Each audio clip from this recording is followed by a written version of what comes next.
જમીન માલિકને મૃત નિસંતાન બતાવી જમીન પડાવવા ષડયંત્ર। વરણામા પાસેના કનકુઈ ગામે આવેલી વડીલોપાર્જિત જમીન પચાવી પાડવા હયાત જમીન મહિલા માલિકને મૃત બતાવી અને બોગસ પેઢીનામું બનાવી મામલતદાર કચેરીમાં નામો પણ દાખલ કરાવનાર સહિત 3 આરોપીની ધરપકડ કરાઈ હતી।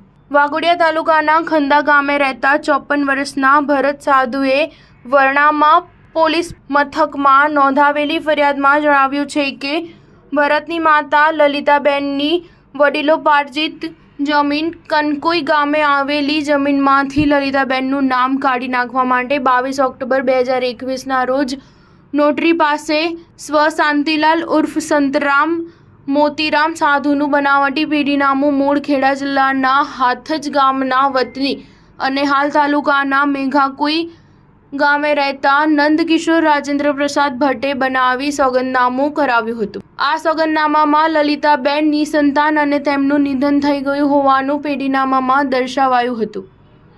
લલિતાબેનના પુત્ર ભરત તેમજ તેમના ભાઈ ધર્મેન્દ્રકુમાર સાધુ કાયદેસરના વારસદારો છે, છતાં તેઓને વારસદારો તરીકે દર્શાવ્યા ન હતા। તેઓના નામો છુપાવવા બોગસ પેઢીનામા અંગેનું સોગંદનામું બનાવ્યું હતું। સાક્ષીઓ ગોપાલ કાંતિભાઈ પાટણવાડિયા તથા કનુ અંબાલાલ પટેલની રૂબરૂમાં શાંતિલાલ સાધુનું પેઢીનામું બનાવી દીધું હતું। ગોપાલ અને કનુ બંને કનકુઈ ગામના હોવાથી તેઓ બંને લલિતાબેન અને તેમના બંને પુત્રોને સારી રીતે ઓળખતા હતા, તેમ છતાં ખોટી રીતે સાક્ષી તરીકે સહી કરી છે। નંદકિશોર રાજેન્દ્ર પ્રસાદ ભટ્ટ, ગોપાલ કાંતિલાલ પાટણવાડિયા અને કનુ અંબાલાલ પટેલની પોલીસે ધરપકડ કરી હતી। પોલીસ તપાસમાં એવું સપાટી પર આવ્યું છે કે આરોપી નંદકિશોર ભટ્ટ અને ફરિયાદી સાધુ બંને મામા ફોઈના સંતાનો છે।